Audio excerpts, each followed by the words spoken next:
Hi, everyone. I am just jumping in here quickly to tell you please do not wear headphones with this because I really suck at editing things and there are some issues with the sound. My mic is a little loud as compared to the film.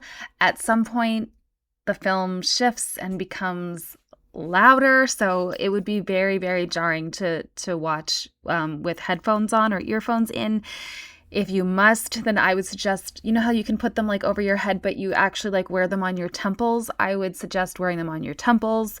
Or if you're going to put an earbud in, I would suggest not putting it like all the way into your ear, but just like lightly leaving it, in your, on the outside of your ear, if you absolutely have to, because I would hate for you to have your hearing damaged on account of me. Anyway, that is all. I will get better at this as time goes by. I am a technological throwback. Okay, but anyway, you should get your comfy clothes on, get your jammies on, get your scrubby clothes, get a cozy blanket, make some tea, get a snack, and let's go.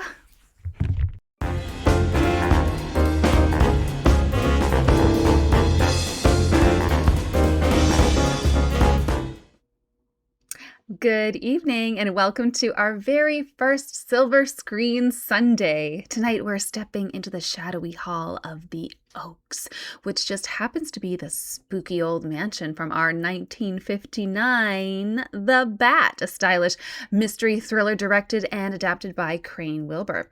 Now, before we even meet a single character, the movie sets the tone with that unmistakably jazzy late 1950s opening theme. It's bold, it's brassy, and it lets you know right away that this isn't a stiff, creaky, old dark house tale. It has rhythm, energy, and a touch of modern flair. The story itself has a long legacy. What you're about to watch is actually the third screen version of a mystery that began in 1908 with Mary Roberts Rhinehart's novel, The Circular Staircase, which I have read and I absolutely recommend that you do too.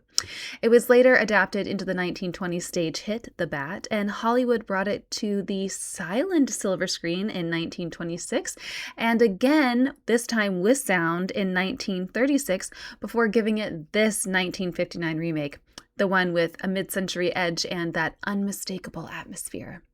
Our stars tonight are Agnes Moorehead and Vincent Price. Moorehead, already highly respected for her dramatic roles, carries the film as Cornelia Van Gorder. And fun fact, this is one of only 2 feature films in her entire career where she received top billing. Vincent Price, meanwhile, was deep into the golden era of his horror and thriller career, bringing that perfect blend of charm and unease he was known for.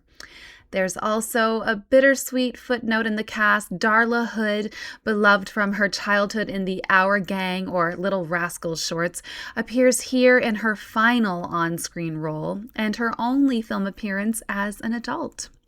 The movie comes from Liberty Pictures and was released through Allied Artists, a smaller studio of the time. And when it premiered in 1959, audiences often saw it paired as a double feature with The Mummy, back when you got 2 spooky treats for 1 ticket. So settle in, dim the lights, and let that jazzy theme pull you straight into the mystery. This is The Bat, a story that's been haunting audiences for over a century.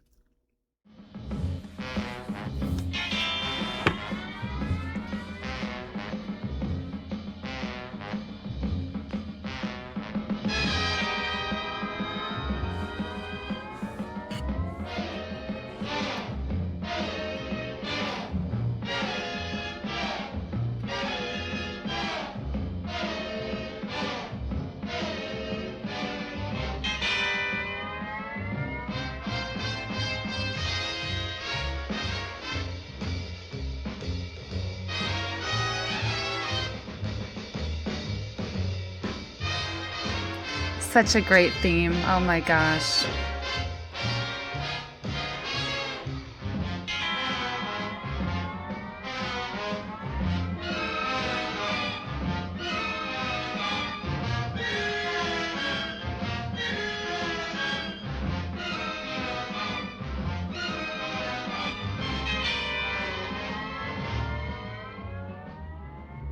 This is the Oaks, a house in the country which I rented for the summer. As an author, I write tales of mystery and murder.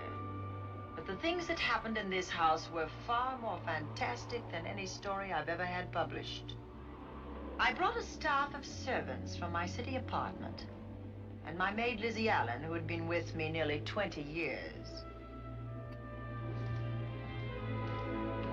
Lizzie? Yes, Miss Cornelia. Is the car ready? It's at the door. Look, Miss Cornelia, them servants you brought from the apartment are talking about walking out on us. Really? I know they don't like it here, but I didn't think it was that bad. Well, they've been hearing things about the killer that the police call the Bat and the murders that he committed here this past winter. Now people are saying that he's back again. Well, how can they be sure of that? Has he committed another crime? No, not yet, but that ain't saying that he won't. Here's something else. You've heard about the bats they have here. Animal bats, the kind that fly. Yes, yes. Look what it says in this magazine. This is a report from the State Health Department, and it says some of them bats is rabid. Well. And that ain't all. Now there's a rumor going around that it was the bat himself, the killer, I mean, that released the rabid bats in this neighborhood. Oh, that's ridiculous. Well, the housekeeper, the cook, the butler, and the upstairs maid don't think so. No, I can't help what they think. If hysterical nonsense like that can scare them out of their good jobs, it's their loss, not mine. Come on, Lizzie, I've got to get to the bank.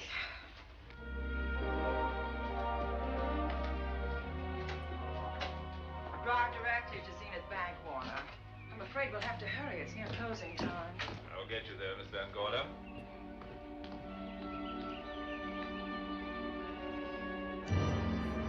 Two great character actresses. That's what I love about old films. You can tell they were in theater, you know? You can tell the difference. Miss Van Gorder. How do you do, Mr. Berry? How are you? I'm very well, thank you. You remember Lizzie Allen? Of course. Hello, Miss How Allen. do you do? So you're spending the summer with us again? Yes, yes. I've leased the Oaks, the home of your bank president, John Fleming. I heard you had. I was surprised. Why? Is there something the matter with it? No. I was surprised because Mr. Fleming said he would never rent it. Oh? Well, I rented it from his nephew, Mark Fleming, who has the real estate office here. He said his uncle would be gone the entire summer. That's right. Mr. Fleming's in the North Woods now with his physician, Dr. Wells. Oh, pardon me. Dale, I want you to meet my wife. We were married at Christmas time. That must have been nice. Believe me, it was. Oh, here she is. My wife, Miss Van Gorder, Miss Allen. How do you do, Mrs. How do you do? Cornelia Van Gorder. Yes. Oh, well, I've read every murder mystery you've ever written. I just adored that weird one, The Private Morgue of Dr. X, even though it gave me the shivers. Only the shivers? Scared hell out of me. Oh. Well, I really mean that Miss Corney killed them off in that one. When you refer to my books, please don't call me Miss Corney. Pardon me, Mr. Bailey. Mr. Hines is here to see you. Oh, yes. Excuse me, please. Don't be strangers now. No, no, I we should won't. say not. Oh, so you're a bride. Well, not quite. Not since Christmas. No, I'm sure I've seen you. Well, I used to be my husband's secretary here in the bank. Of course I remember. May I welcome our most distinguished visitor back to Zenith? Oh, that's very charming, but, Lieutenant Anderson. Lieutenant Anderson, of course. Chief of Detectives of the Zenith Police Department. This is Miss Allen. Miss Allen. How do you do? Lieutenant Anderson is one of our favorite citizens. He's on the bank's board of directors. Not bad for a policeman. You must have made a good thing of it. Well, I saved my money, if that's what you mean. It's near closing time, and I've got some business in the safe deposit vault. Please come and see me, Mrs. Bailey. Oh, I'd love to. And you, Lieutenant. Thank you. Goodbye. Goodbye. Nice to have met you. My, what a charming woman. She moved into the Oaks just the other day. That house is a proper setting for a writer of mysteries. Oh, it certainly is. Vic, what's the matter? Come in here, both of you.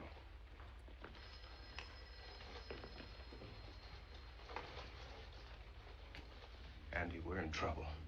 Wendell Hines came in to pick up $350,000 worth of bonds that we were holding as collateral for a loan. They were kept in our special vault. Mr. Fleming and I are the only officers of the bank who have access to that vault. So? The Hines bonds are gone. That's not all. Other negotiable securities are missing. From what I can gather, short of a careful check, the bank has been looted of over $1 million worth of securities. You'll have to notify Fleming. I wish I could talk to him. Unfortunately, he and Dr. Wells are deep in the woods. They can't be reached by phone. Uh-oh.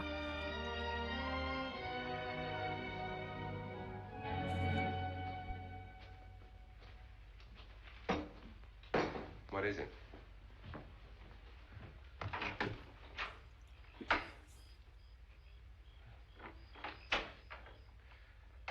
I thought I heard someone on the path coming from the lake. Had an idea it might be that guide of ours. Oh, Sam won't show up until morning. It's a 20-mile canoe trip from here to civilization. 5 will get you 10. Sam has a message for me. I thought you told him at the bank not to bother you. I did, but they'll bother me. Doctor. Yes, John. What would you do for $500,000? Anything short of murder. Why not murder? Too messy. Too great a risk? For $500,000? Yes. I pinched $1 million from the bank. What? I'm not kidding. I embezzled it. Not that I think you wouldn't do it if you thought you could get away with it. I got away with it. I'm not talking about currency. I took negotiable securities that could be converted into cash. I have the cash. In 10s, 20s, and 100s. Well, I'm your doctor, not your lawyer. Why tell me this? You'll find out why. Who's going to take the blame for the robbery? Bailey, the cashier. They'll never suspect me.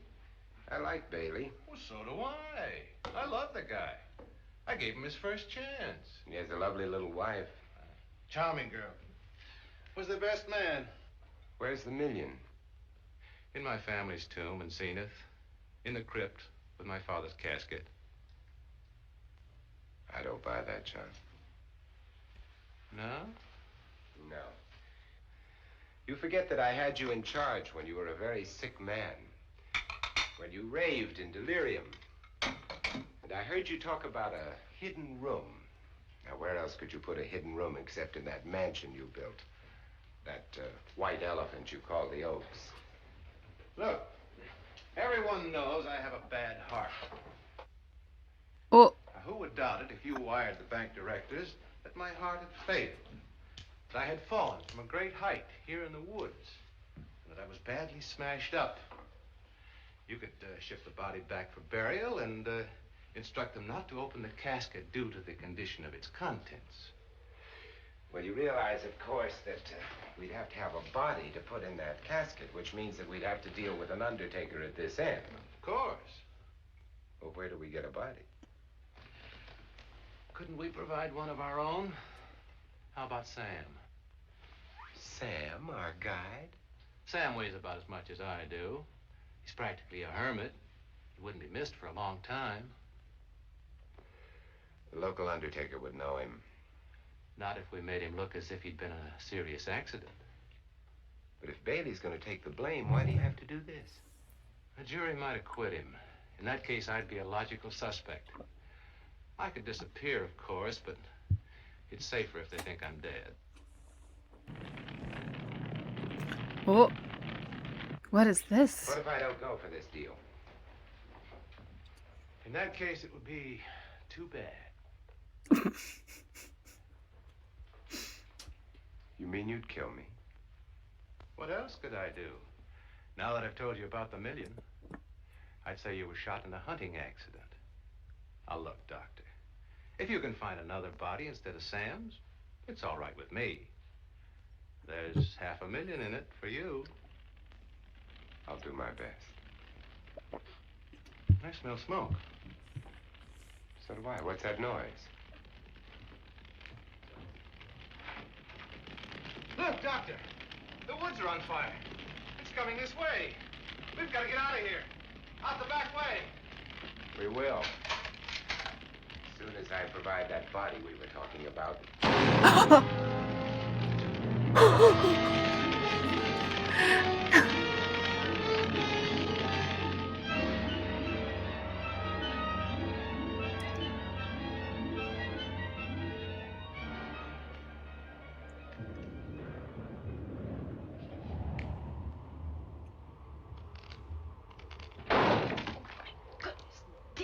Lizzie, is that you? Yes, Miss Cornelia. There's a storm coming up, and it's gonna be a snorter. The wind nearly blew the door off its hinges. Well, that noise blew my game higher than a kite. I think I've lost some of the cars. Oh, I'll get them for you. Oh, I see you found the paper. Drat that paper boy, scooting by on his bicycle, just chucked it into a clump of bushes and let it go at that. For land's sake, Mr. Vic Bailey's been arrested. Oh? I think. Victor Bailey, vice president and cashier of the Zenith Bank, was arraigned before United States Commissioner Alvin Fielding, charged with the embezzlement of over $1 million. I can't believe Vic Bailey had anything to do with that robbery. Oh, well, I see our landlord is home again. Landlord? Mr. Fleming. Dr. Malcolm Wells is back in town with the body of John Fleming, president of the Zenith Bank, who was killed in a forest fire. Mr. Fleming will be laid to rest in his family's tomb on Friday. And I hope he stays there. Well, why shouldn't he? Well, this is his house. And ever since he died, some funny things have happened here. For instance? The housekeeper, the cook, and the butler said that they heard strange noises at night. And the upstairs maid swore that she met a man without a face coming up the back stairs. Oh, so that's why they quit and left me to run this place without a staff. They didn't tell you, Miss Corney, but the truth is they was scared to stay. But you're still here, Lizzie. Haven't you seen anything? No. No, and even if I had, I ain't afraid of ghosts. They're afraid of me. Honest, Miss Corney. A spiritualist told me once that ghosts was allergic to me.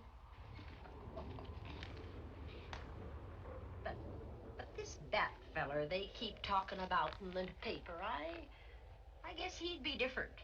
No, I don't think you would have the same effect on him. Oh, dear. What are they trying to do? Drive people away from this part of the country? Why, what does it say about the bat? Specialty seems to be killing women. My goodness, 2 of them in one night. All his victims died the same way, like their throats had been ripped open with steel claws. That's a charming little caper. I'll have to try it sometime. In a book.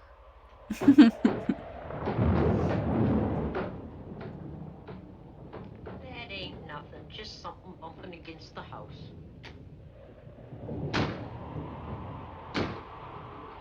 That's just the wind banging a door. Pay no attention to it. Listen to this. One of his victims, who lived for a moment after she was found, described the bat as a man without a face. Honest, Miss Corney, I think that woman must have been exaggerating.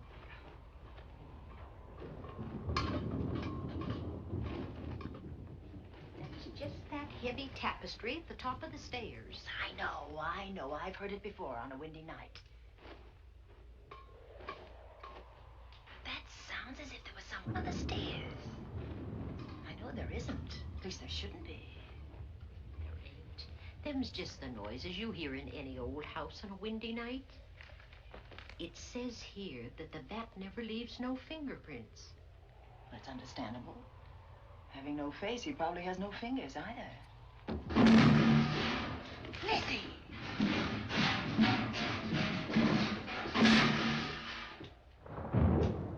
And that, I suppose, is the cat dropping its dentures. No, I don't think so. But I think it's something should be looked into.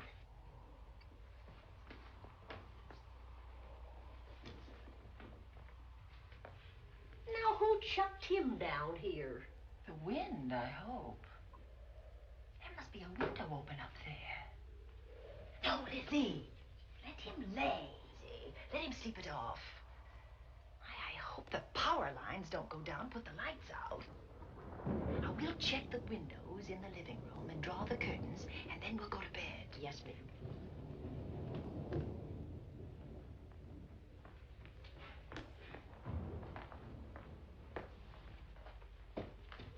I won't be a minute.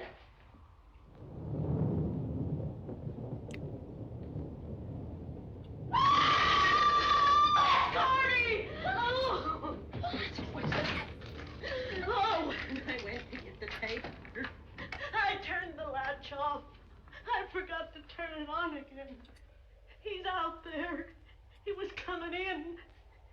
He might have got you. Oh, but he didn't, and he's still out there, thanks to you. Now, you hurry now, and we'll call the police. No, I won't leave you, Miss Coney. Are you okay? Yes, ma'am, I'm okay. Okay.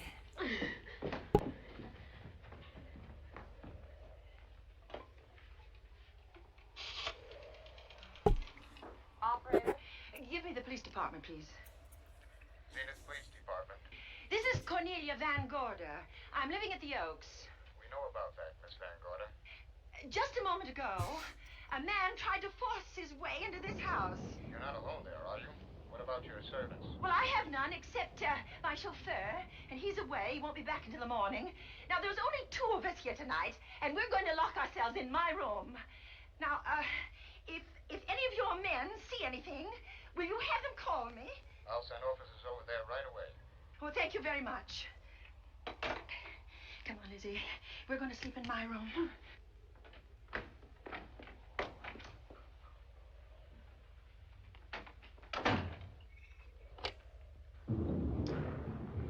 Well, nothing can get at us in this room now, I think. This door seems good and solid. Like the door to a tomb.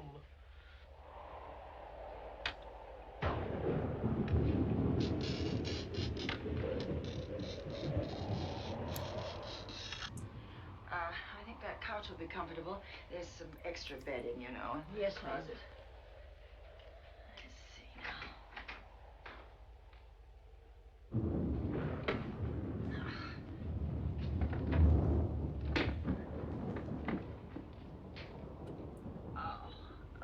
Huh? No bolt. Well, that's not so good.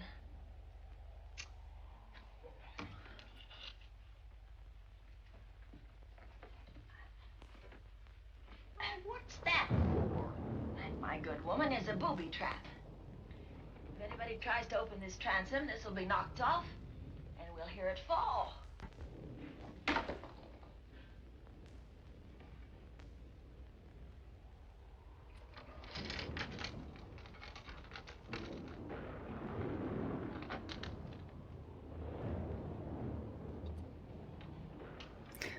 Oh, the man without a face. I see now. Or I don't see.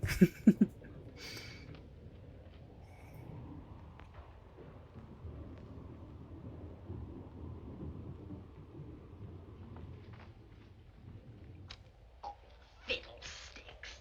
I forgot my night things, my robe, my gown, and my slippers. I'll go get 'em now. Now, wait a minute, Lizzie.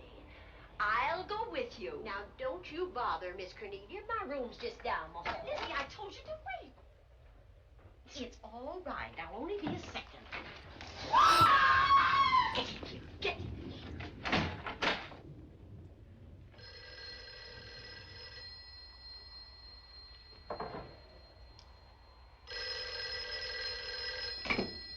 Yes? Miss Van Gorder?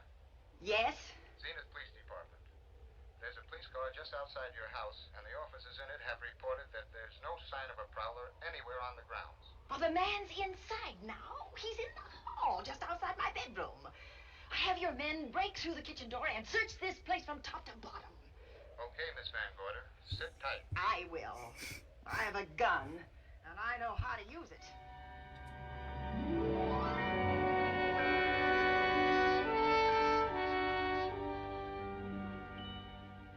Oh, relax.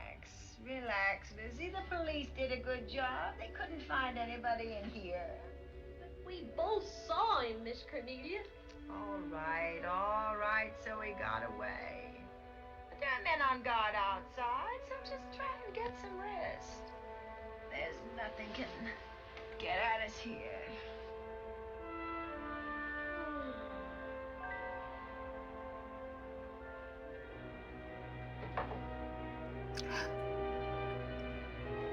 Oh, no.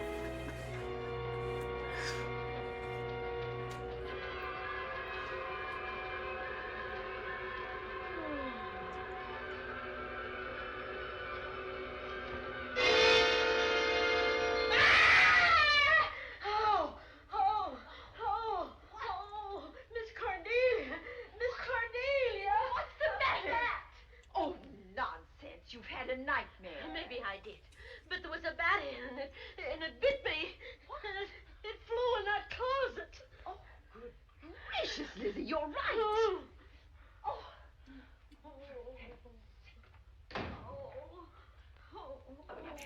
Agnes Moorehead's got a bod. Damn, girl. Operator, will you get me Dr. Malcolm Wells' office, please? No, I don't know his number, and I have no phone book up here, but this is an emergency. Will you connect me with his office, please? Oh, dear, I'm going to get the rabies. Hello? Dr. Wells' office? This is a call service. Dr. Wells is out at the moment, but if you'll give me your name and number, I'll try to locate him. Well, this is Miss Van Gorder of the Oaks. My maid has just been bitten by a bat that may be rabid, and she must have treatment as soon as possible. And I was told that Dr. Wells was the nearest physician. I'll try to find him for you, and if I can't, I'll send you another doctor. Oh, well, thank you very much. Oh, he's out on a case. Oh, I hope it's not a delivery. Oh, my God. I mean, they can be terribly complicated. It never bothered me none. Oh, Lizzie, you never... They're going to be bothered me. sent the bad guy. And that's why they never bothered me. Oh, does it hurt, huh? What did I say?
Dr. Wells?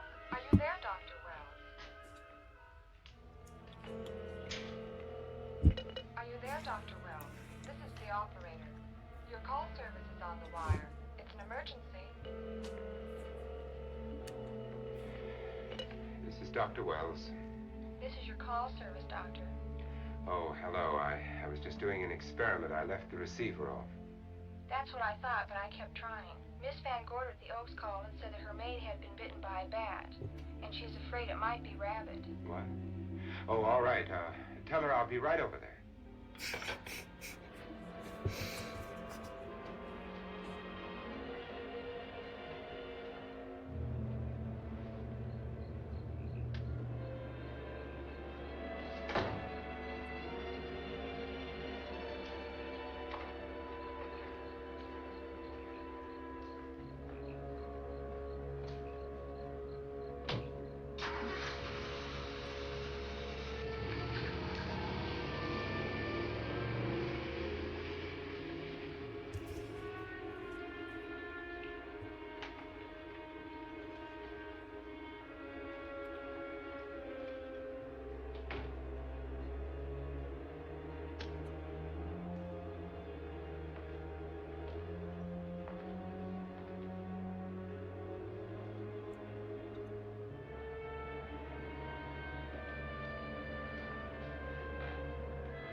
She's so glamorous.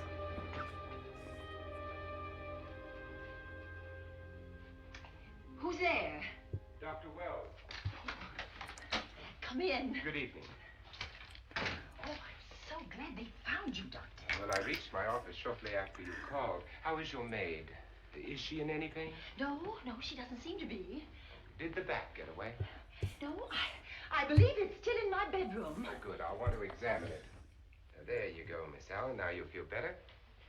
Doctor, have I got the rabies? Well, I can tell you better after I've examined the bat's brain under a microscope. That thing's got a brain? Oh, you'd be surprised. Where is it? I think the little darling is in that closet. Oh. You know, it's a pity you leased this house, Miss Van Gorder. Why a pity? Well, my dear lady, I don't want to alarm you, but... Oh, well, after tonight, nothing can alarm me. Yes, I understand. It must have been terrifying. So many unexplainable things have happened here. There's something about the place. Your servants must have sensed it when they walked out on you. An apprehension of disaster. Well, let's see. Aha! Yes. There he is. All right, now, take it easy. Nobody's going to hurt you. Quiet now. Quiet.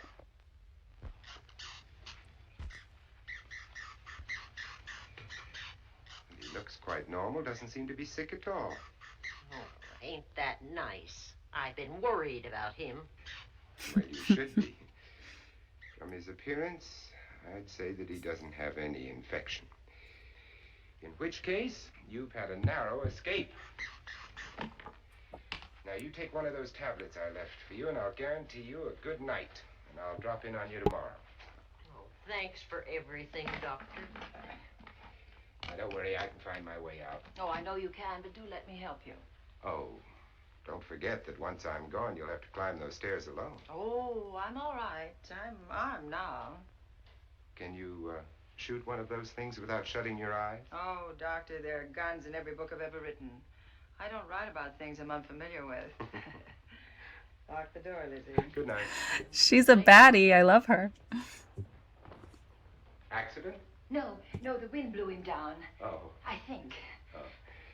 Did you know that young Mark Fleming leased you this house without notifying his uncle?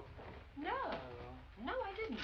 Well, it doesn't matter now. John Fleming is dead and Mark's his heir. But if John were alive, he would warn you to leave here, Miss Van Gorder. Really? Yes. It's been a tragic place for anyone who ever lived in it. Well, good night.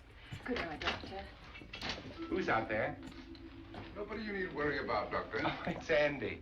That's right. Oh, good evening, Miss Van Gorder. Good evening, Lieutenant. Somebody sick here? My maid was bitten by a bat. Oh? A rabid bat? Well, I'll know for sure when I get to my lab. I caught the bat. It happened indoors? In my bedroom. How'd it get in? Well, there are many ways a bat could get in a house. You ought to know. I spotted this hole in the window the minute I got here. That's where the two-legged bat got your door open. Miss Van Gorder told me that she phoned headquarters at Zenith. Yes, I phoned twice. The second time was after the prowler got in the house. When headquarters, Andy? No, but they contacted me. An officer came and searched the house from top to bottom, but they couldn't find the bat. You better have this window fixed tomorrow. Oh, yes, I certainly shall. Yes, and I'd better be going. I'm due in surgery at 8 o'clock in the morning. Good night. Good night, Doctor. There will be a man patrolling the grounds all night, Miss Van Oh, Gorder. thank you. And nobody inside, Andy? Why should there be? Well, how do you know but what the bat is hiding somewhere in the house? I'm quite sure he isn't in the house, Doctor. Not now. Good night. He's making so many pointed comments.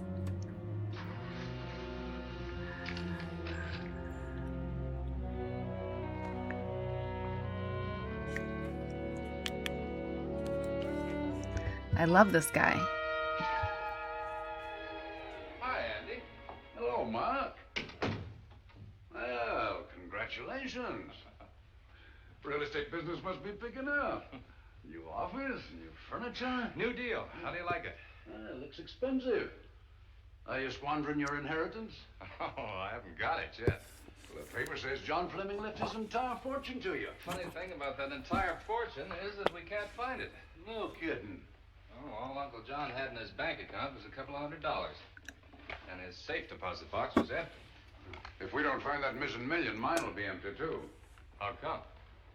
Well, all my savings were invested in Zenith Bank stock. The examiners won't certify the bank is solvent until those stolen securities are found. So the stockholders have voted an assessment that will wipe some of us out. It's a since those securities have been converted into cash. And if I can't find that cash, I'm sunk. Well, where are you going to look for it, Andy? Here in Zenith. Your uncle wouldn't take $1 million on a hunting trip, would he? You suspect Uncle John? Why, Andy, he phoned to the Zenith Bank. That'd be like robbing the family tomb. You think he wouldn't? Well, besides, Vic Bailey's fingerprints are all over the vault. Now, they didn't find any of Uncle John's fingerprints. Because he wiped them off. Can the defense prove that? They'll try to. Judy Hollander, Bailey's secretary, is a defense witness. And they believe her testimony will have a powerful effect on the jury. Oh, well. She has a powerful effect on me. Judy's a doll. Here's the book you mentioned, Judy. Your newest one. Yes, it's just been published. You can have that copy if you wish. Oh, it's a first edition and you've signed it. Yes, of course. That's Darla Hood. May I serve tea now, Miss Van Gorder? Yes, please do, Warner. Thank you. Well, I see you've engaged new servants. Yes, of course. Well, how did you persuade them to live in this house? Well, Jane Patterson, my new housekeeper, knows this house better than you do, Doctor. Oh? She worked for John Fleming. And Warner was my chauffeur. Chauffeur turned butler? Incredible. He can play any part at a moment's notice. Did you get a plumber, Warner? No, we can't get a plumber for 3 days, madam. What about that leaking pipe? The basement will be flooded in 3 days. Now, the pipe is no longer leaking. You mean it's dried up of its own accord? No, not quite. I packed the elbow where the water was coming out. Packed the elbow? Well, where did you learn how to do that? Well, into each life, a little rain must fall, and a careful man learns to keep himself dry.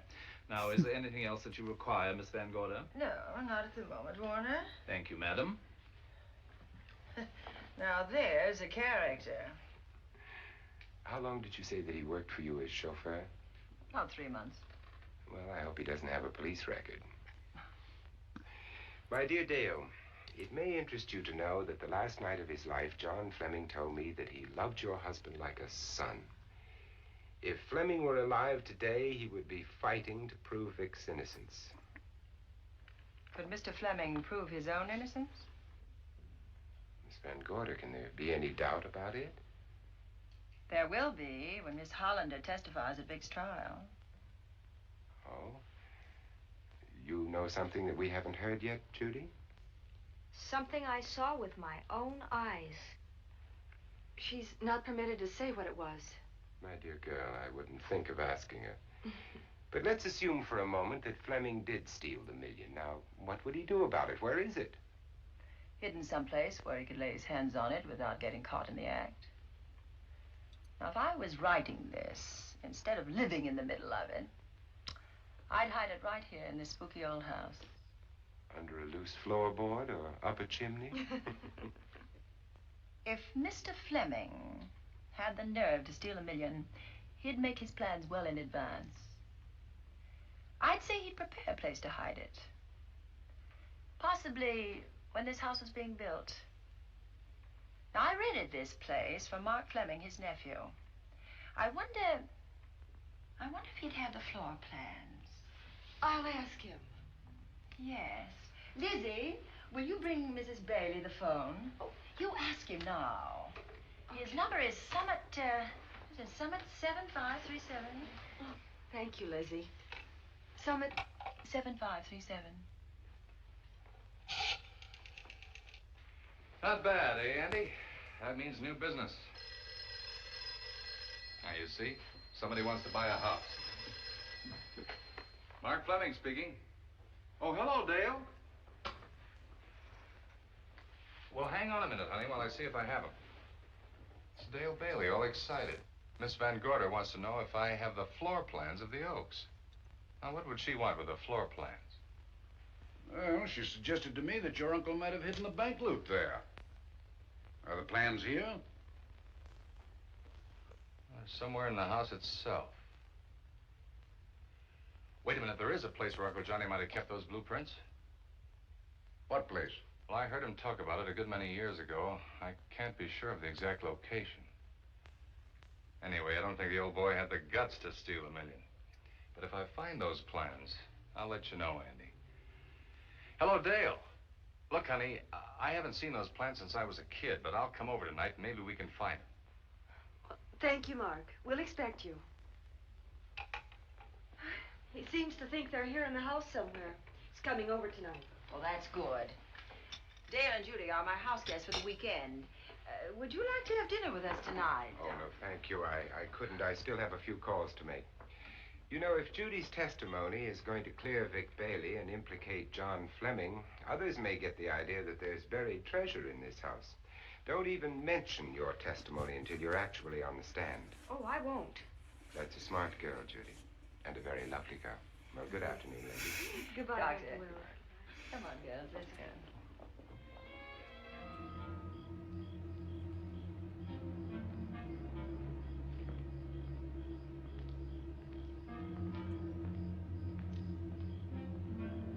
He's sneaking around. He's gonna let himself in.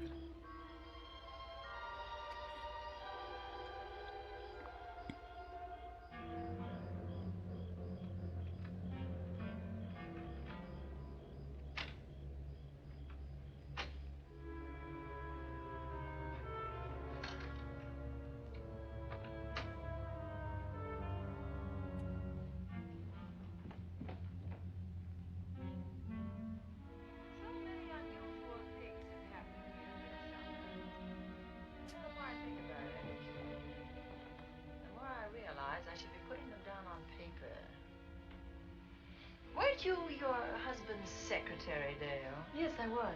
You take shorthand? Mm-hmm. Well, my dear, if you'd like to have your mind occupied, I want you to work with me while I write the story of this fantastic criminal, the Bat.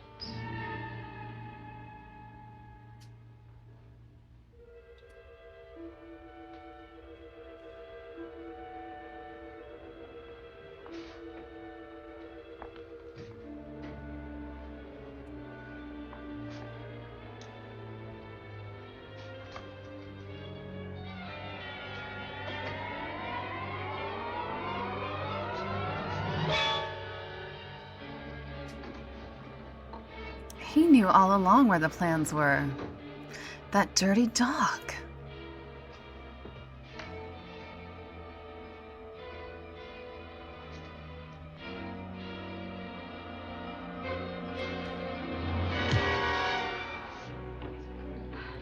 Wonderful dinner. Thank you. It's good dinner, Lizzie. As usual. Wonderful. Oh, what a lovely piece of silver. It's an original, isn't it? Yes, they still use them in England. Did he put him back in the closet?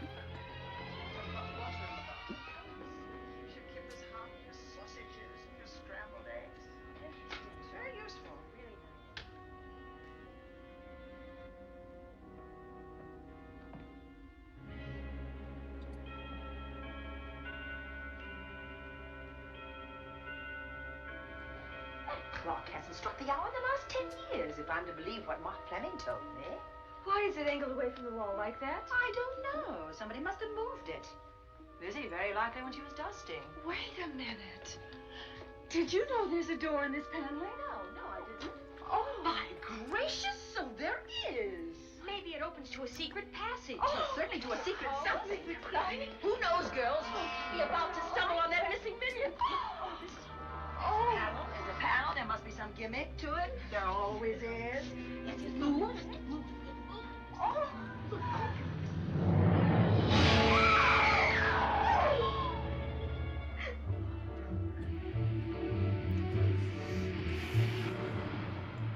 Calling car 11. Calling car 11. Proceed ship immediately. A homicide has been reported. Okay. Proceeding to the Oaks. Notify the county coroner, Dr. Wells. Tell him to come to the Oaks at once. But doesn't he know it's Wells?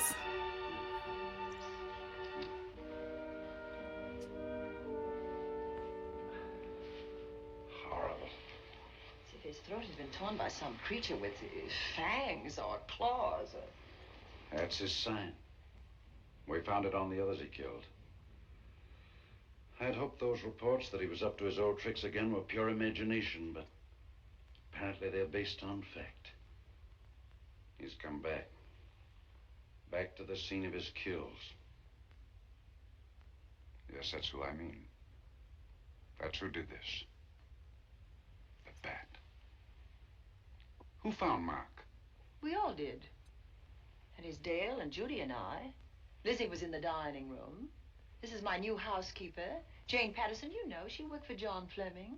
I know her. Where were you, Mrs. Patterson? In the kitchen, cleaning up. I cooked the dinner tonight.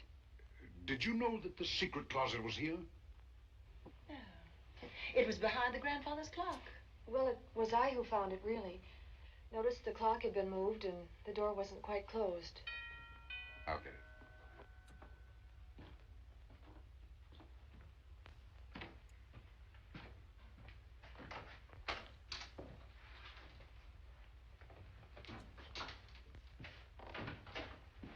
Who is it?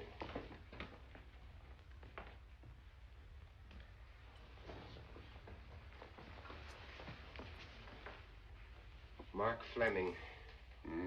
As coroner, you saw the same wounds on the others. How long's he been dead? Oh, I'd say about a half an hour. You believe it was the bat? That's a bat's trademark. Perhaps he's still in the house. That's possible. Why should he be? Because he's looking for something, and like you, he believes it's here. And he's a persistent killer. I would advise you to get out of this house as quickly as possible, notwithstanding our expert police protection. Have you called the morgue? They're on their way here. Oh, good. I want to examine the body before they get here. May we take it into another room? Yes, to the sunroom in the back. Thank you. Give me a hand. Excuse me.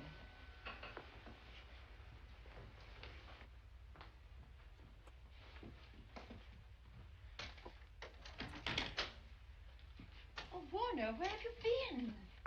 Well, madam, has it been an accident? There's been a murder. Mark Fleming, the young man from whom I leased this place, was killed here tonight. They know who did it? Well, they believe it was the bat. I'm sorry I had to use the front door, Miss Van Gorder, but I forgot my keys, and when I rang the bell at the kitchen door, there was no response. Oh, this is Warner, Lieutenant. He's my butler. He was my chauffeur. Why'd you promote him? But it's very difficult to find a butler. They don't like service in the country. Have you been a butler before? I've served in many capacities, sir, but this was my night off, and I forgot my keys. I heard that part. What time did you leave the house tonight? Oh, about 6:30. I had dinner at Wiley's Roadhouse. Can you prove where you spent the rest of the evening? I can try. Try hard. And don't leave the house. I'll get to you later. Very good, sir. I shall be in my room, Miss Van Gorder, if you need me. Yes, Warner. Surely you don't think he's... Warren and I have met before. I can't recall where or when, but I will.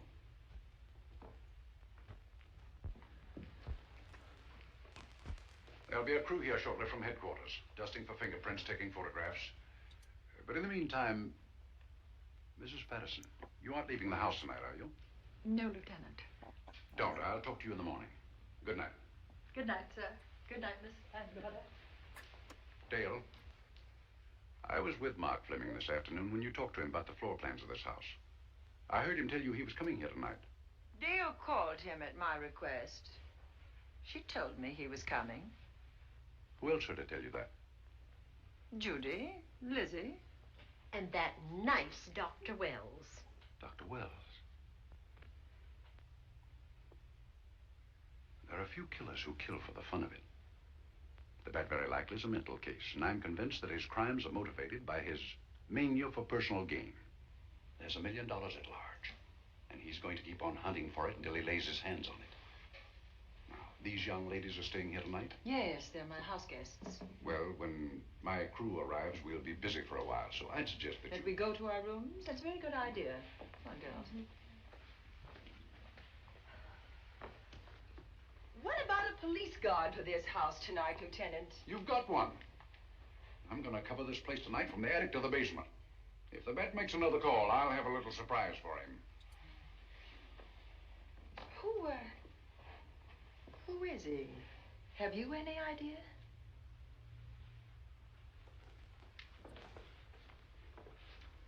He could be anybody. So far, there are clues to his identity, but nothing we could take before a jury. I'm afraid we must look higher than the criminal world. He may be a merchant, lawyer, doctor, scientist, one of the pillars of his community.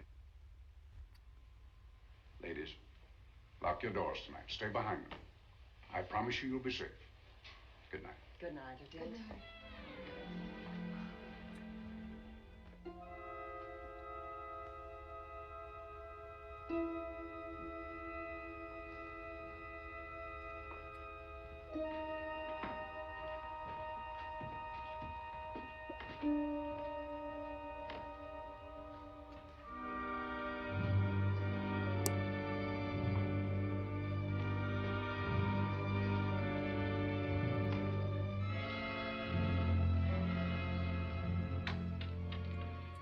Poor Mark. Yeah, it's a pity. So young. Well, Doctor, do you agree it was the bat? In my report, I shall say the death was caused by the same technique used in the other killings. A paralyzing blow to the throat, followed by severe lacerations of the jugular, resulting in excessive hemorrhage. In a layman's language, he didn't know what hit him. Oh, he knew. But he didn't have time to think about it. Oh, my God. You staying here tonight, Andy? Well, until I check the doors and windows, but I'll be back bright and early in the morning. Neither snow, nor rain, nor heat, nor gloom of night stays these couriers from the swift completion of their appointed rounds. A lot of people are due for a shock when I close this case. Yes, I'm sure they are. Good night, Andy. Don't get hurt. Good night, Doctor. Oh, I love this. They both know there's this cat and mouse dynamic happening.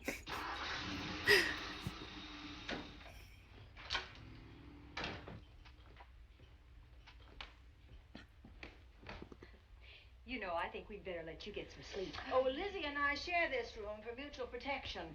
You know, one night, a storm blew the wires down, put the lights out, and I went out the next day and bought a half a dozen of these things. You better take one with you, Dale. Oh, thank you. We'll go across the hall now. Are you sure there's nothing else you need? Oh, no. Quite sure. We'll be all right. Well, if anything bothers you, you just sing out, and 2 strong women will come to your rescue.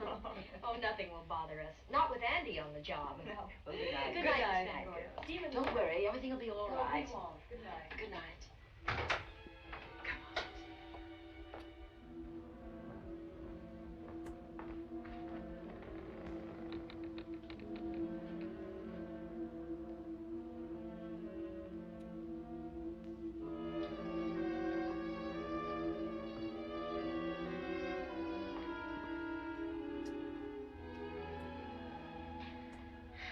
I don't think I'll sleep tonight. Me neither. All I can see is poor Mark Fleming staring at us. I thought that when people died, their eyes closed, as in sleep. Don't think about it. I'll bet you're thinking about it. No, I was thinking of my poor husband sleeping in jail tonight.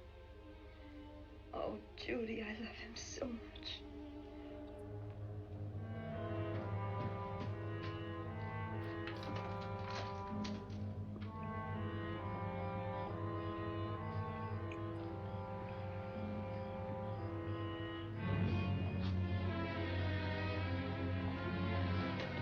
Is he gonna die?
Uh-oh.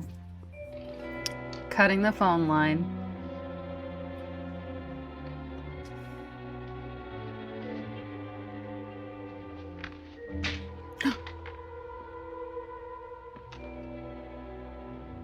And the power?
See the inoculation scar on her arm.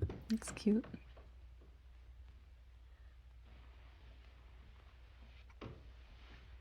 My boyfriend has one of those. They don't do it that way here in Canada anymore, but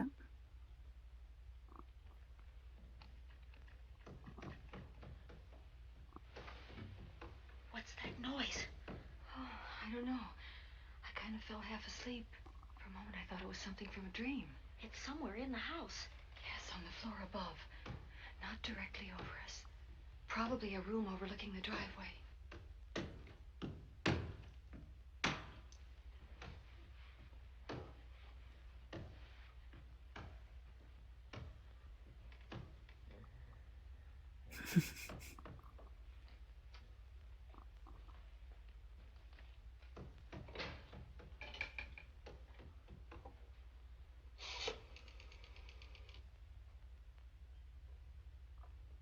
Should we call Miss Van Gorder?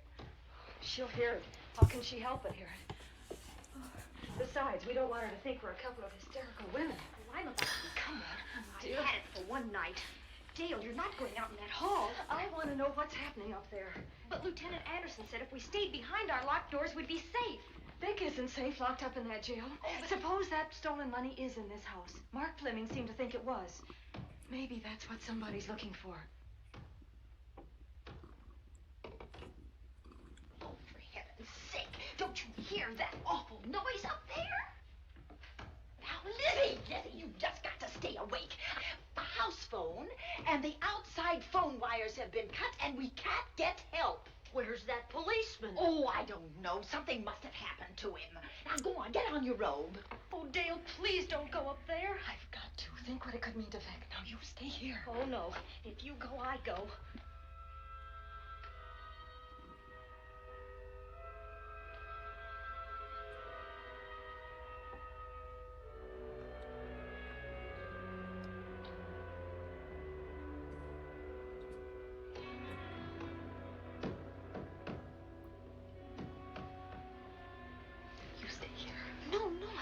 Go up there alone. You wait here. I'm going to see what it is. Oh, please let me go with you. Judy, will you warn me if anyone comes? I'll only be a moment. Now, wait.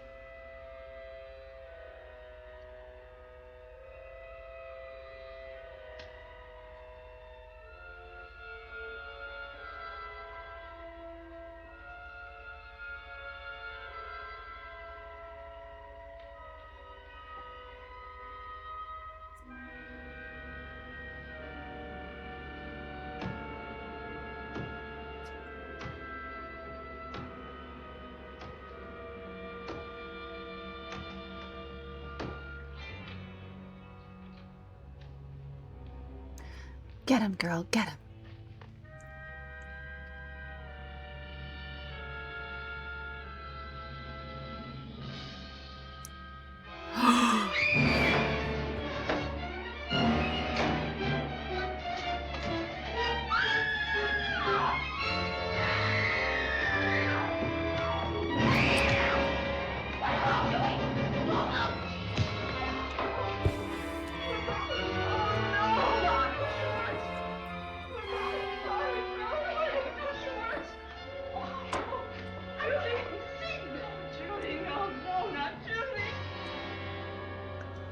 She's dead. I'll look after you.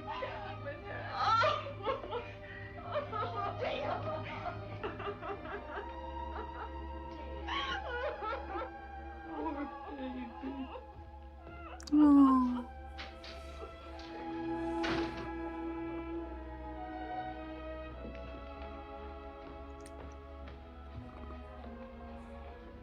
Judy.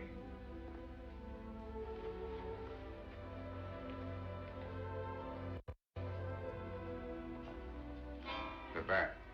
Yes, the bat. He caught her at the head of the stairs.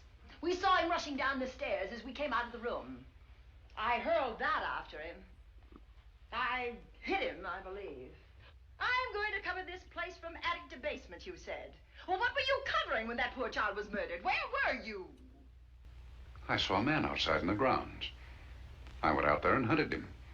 I heard him in among the trees, and so I followed the sound of him as far as the brook down near the back road. And then I lost him. I'd rather give my own life than have this happen to Judy. But I told you to stay in your rooms and lock your doors and stay there.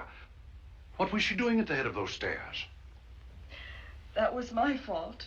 They heard a strange noise, heavy pounding in one of the rooms on the 3rd floor. We all heard it. I wanted to see what it was. Judy, she wouldn't let me go out by myself. I made her stay on the balcony. What about your new butler? Oh, well, he's in his room, I suppose.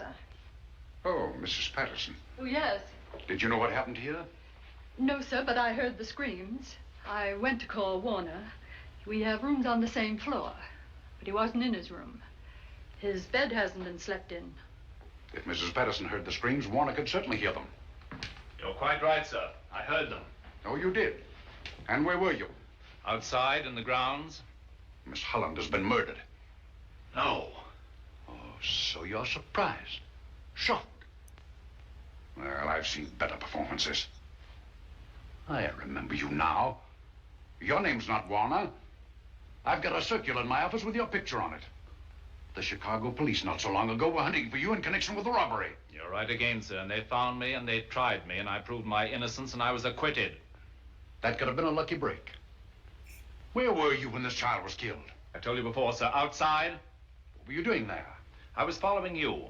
I saw you leaving the house, and it seemed that you were hunting someone. I thought you might need some help. Oh, yes, sir. I followed your flashlight down through the trees. Then it disappeared. And then suddenly, as I was staring out into the darkness, I was struck by something on the back of the head. The next thing I knew, I was lying on the ground. I realized I'd been knocked out. I wish you had been knocked out. But then we'd have found you with your mask still on your face. You were hit here in this house with this poker as you were rushing down those stairs after that child was killed. Oh, no, sir. You can't pin this on me. I'm not the bat. I've never killed. I couldn't kill. I won't take the rap for this.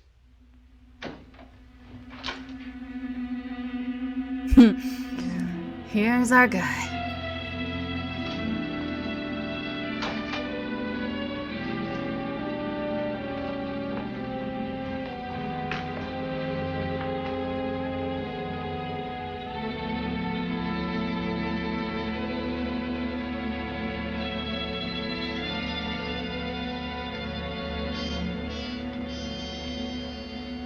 Well, Doctor, we have another case for the county coroner. You see, the bat came back. Why did you come back, Doctor? Well, I had an accident about a mile down the road. The Oh. right rear wheel of my car came off and I plunged into the ditch. This was the nearest house, so I came here to call for help. I thought I'd find you around, Andy. Physician, heal thyself. You must have been hit by something on the back of your head. I told you I had an accident. So you did, Doctor. So you did. I could be wrong. But maybe I'm not. We shall see. All right, dear, let's start a new chapter. For days, the murders held the headlines. Lieutenant Anderson grilled us and ransacked the house from top to bottom. Warner was not placed under arrest, but his every move was watched. At night, Except for a detective on guard in the house, the police and the reporters left us alone. And on one of those nights, without telling Lizzie or anyone else, I pursued a secret investigation of my own.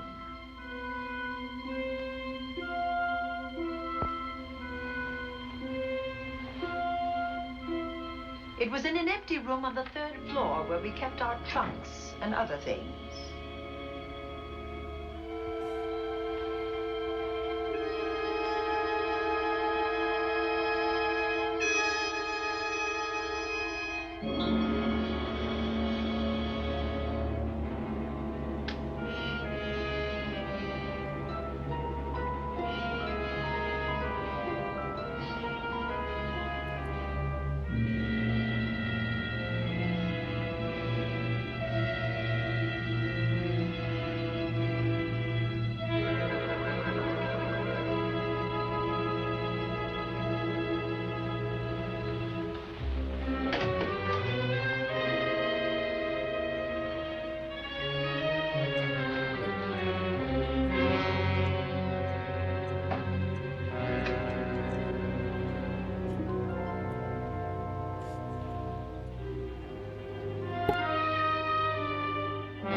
Put him up, Pat.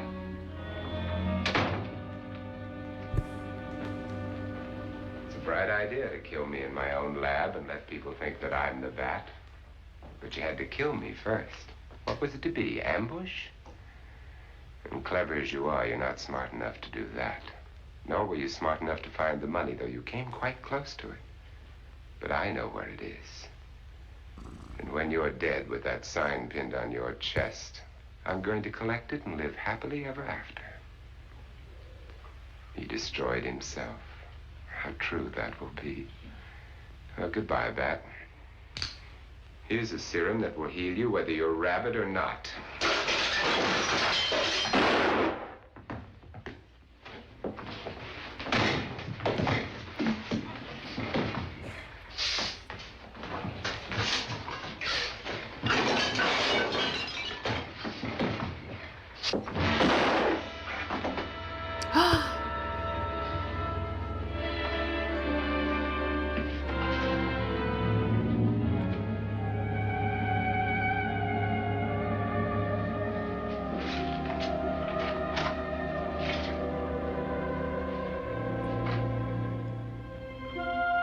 Well, who is the bat?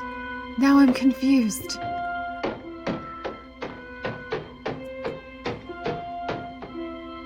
It's the cop, isn't it?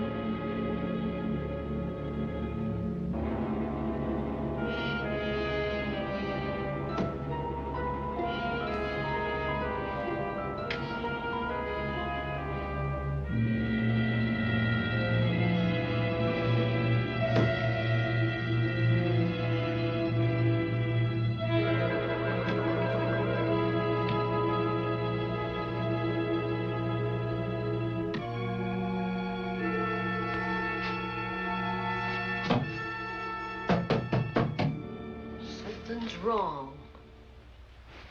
Something's wrong.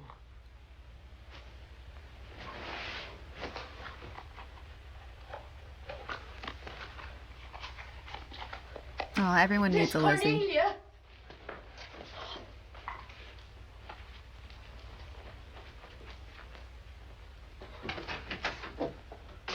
Miss Cornelia.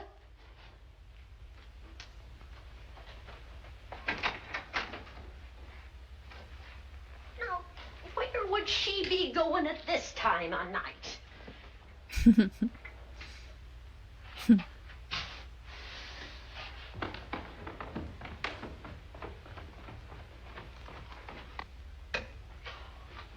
Lamb's sake.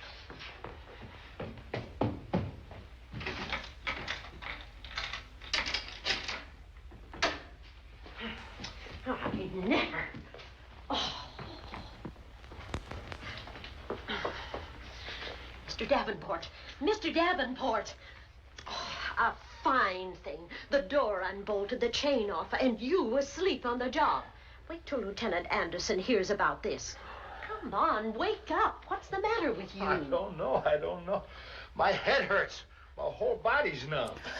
Here, take a sip of this. He got Try to snap roofied. out of it. I'll be back in a minute.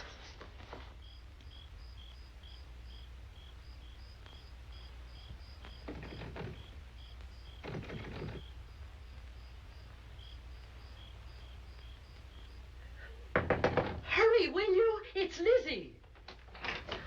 I'm terribly worried. I can't find Miss Cornelia anywhere, and something's happened to the policeman. I don't know what. Get Warner. Bring him to the drawing room. Tell him we need him. Oh, I knew she was going to run out of air. Are you all right now? Yeah, I'll be all right in a minute. I remember now. I took a drink of wine from that decanter there. Miss Van Gorder told me to help myself. She wouldn't put nothing in it. Well, somebody did. Somebody who knew I was on duty here. Then it was somebody that got Miss Van Gorder. I can't find her anywhere. Upstairs, downstairs, or in the basement. I told the housekeeper to get Warner. Lieutenant Anderson will want to know about this. Hello. Yeah, this is Davenport at the Oaks. We've got trouble here. Well, for one thing, I was drugged. Yeah. But I must have been knocked out because the maid tells me Miss Van Gorder's missing. Well, you better call Anderson and let him know. He's not at home. Well, where is he? I don't know, Kate, what case? Uh-oh. Dr. Wells. What else did they tell you about it? Oh, hurry, will you? We've got to find Miss Cornelia.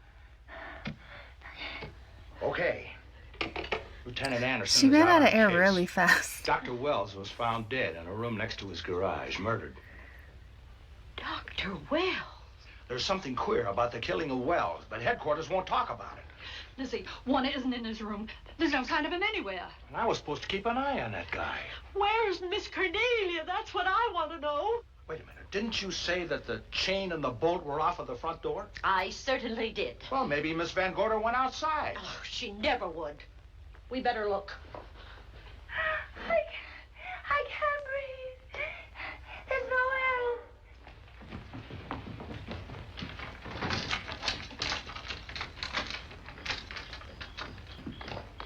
Miss Cornelia. Oh, Miss Van Miss Gorder. Cornelia. Miss Cornelia. Miss Van Gorder. Look. There's a light in that room on the 3rd floor. Were you up there tonight? Well, of course I was, but I turned the lights out before I came downstairs. And Miss Cornelia might have turned them on again. That's where we're going to look first. Come on.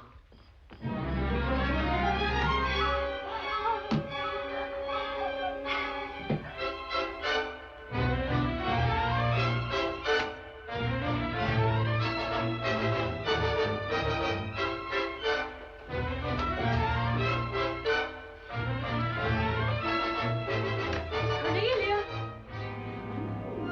Miss Cornelia. Miss Cornelia. Yes, Lizzie. I'm here. Lizzie, come to the mantelpiece. Here we are, Miss Van Gorder. What do we do now? Over the mantel, there are 5 panels. Strike it with your hand.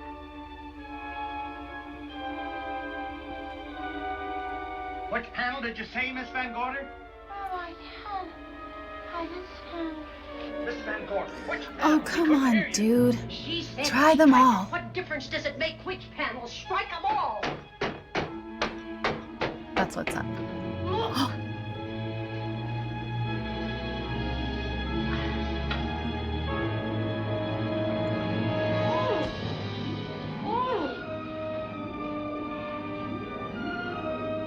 Oh, it's all right now. It's all right, dear. Lizzie's here. Okay, who do you think it is? The cop or the butler? We'll take you to your room. Oh, no, you won't. I'm going to stay right here. I'm quite all right. Oh, how blessed it is to breathe without an effort. You know, no one knows how sweet the air can taste until someone shuts it off for a moment. That room is just like a box. When the mantelpiece closed, it seemed like all the air was drawn out of it. Look, there it goes again. Let it close. I can open it from in here. There's a control panel behind this blueprint. Electric motor under the trap door here. Once the door is open, you can keep it that way. I believe that the fireplace in this other room opens the same way. And it does. I tried to find this, but I couldn't find it. Yeah, it's back at this blueprint here. Well, it's quite a setup. Too bad we can't open that safe in the same way. Take an expert to crack this box or a shot of nitro. Oh, maybe that's what the bat had in mind. Could be. Seems he's on the prowl tonight. Miss Van Gogh, Warner has disappeared. And Dr. Wells has been murdered. Dr. Wells?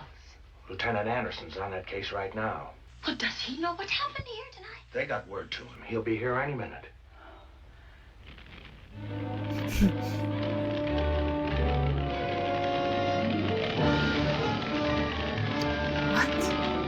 What's that noise? Miss Van Gogh, the garage is on fire. Scott, look at that. Lizzie, put that light out in the other room. Now, where are you going? To report the fire. Well, you just stay right here. But Miss Van Gogh, the garage. Well, let it burn. You watch the stair. Can't you see that fire was set to get us out of the house? Out of the house? Were you talking about the... Yes, I'm talking about the bat.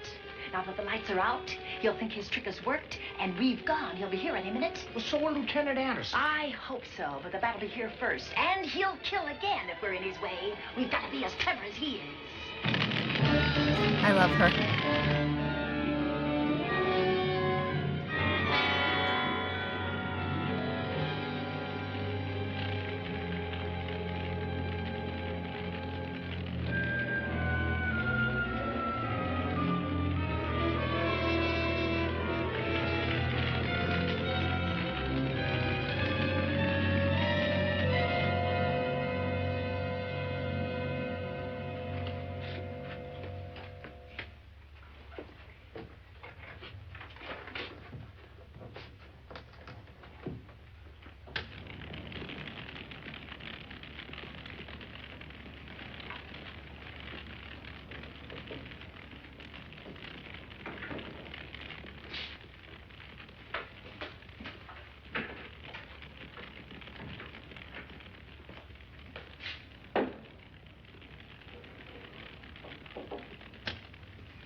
But you'll be safer downstairs. I'll take care of you. Well, the others can go, but I'm going to stay right here.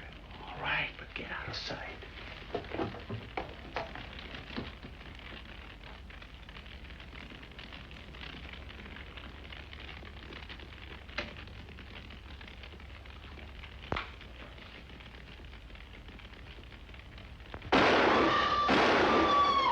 Girls, why are you screaming? He got him that easily? What? Let's face it, ladies, and get it over with. Others have seen my face before they died, but I'll have to deny you that pleasure. This would make a good scene for your book, Miss Van Gogh, but I'm afraid you'll never write it.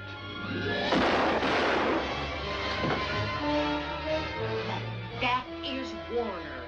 I couldn't tell. You misjudged me, Miss Ellen. Warner!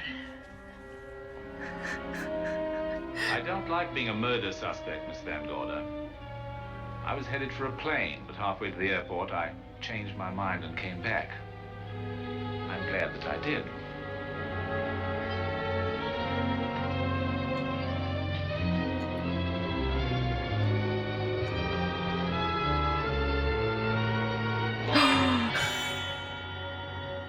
It's Lieutenant Anderson. Not the police. Yes, it was Anderson. He discovered the secret of the hidden room and was waiting to get into it and open up the safe. We found the money in it, a little over $1 million in tens and twenties and hundreds. Good old Andy. With all his ill-gotten gains invested in bank stock. It's rather a clever way to hide stolen money. In the open, as it were. And so respectable. But don't try it. No matter how clever you are, you can't hide murder. Breaking the fourth wall. Well, that's it, Dale. That's the end.